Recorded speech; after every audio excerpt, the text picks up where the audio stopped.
hello लोगोफोर बेरेफुंजानि खुलुमनाय थाहरबाय नोंसोरनाव नै साला बेरेफुंजानि फेसबुक खुलिबाय आं मा भिडिअ नुनो मोनखो नोंथांमोना नायनानै लाग्रोदो बे साला मूर्खफोरा बिदिल' भिडिअ बानायनो मोनबाय थायो साला सानफ्रामबो माबा फेसबुकखौनो खुलिनो हालाब्रा माबोरै जामारथारखो साला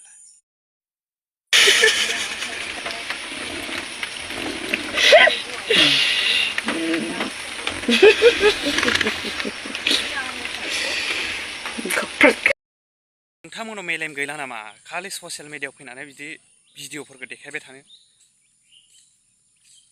खर'फ्राव मेलेम दंना गैला खर'फ्राव एसेबो ना लोङै खालि जाजोब्बाय गोबोरखि दंजोबो नामा नोंसिनाव खालि ससियेल मिडियायाव बेफोरखौल' नुबाय थानो मोनो माबोरै जामारखो सानसेबो मोजां माबा गैला खालि भाइरेल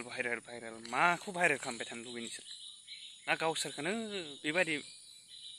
एफाग्राब बेफोरबायदि मावनो गोसोबा नोंथांमोना मानोथो बिदि नागारो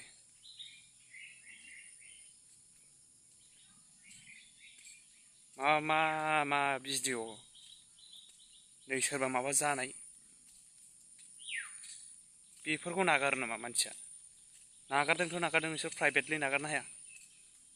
साला गाव गावबागाव मबाइलाव लाखिनानै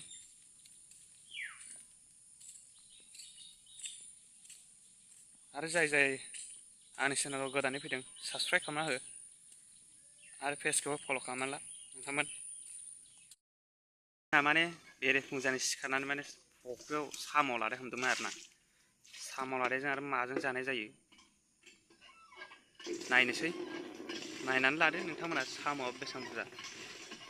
बाल्थिं गिदिराव आधा बाल्थिं दंखायो आरोना नोंथांमोना जाय जायो कमेन्टआव खोन्थाहरदो बेसेबां बुरजा आधा बाल्थिंखा आरोना बाल्थिं फिसाजों बाल्थिंसे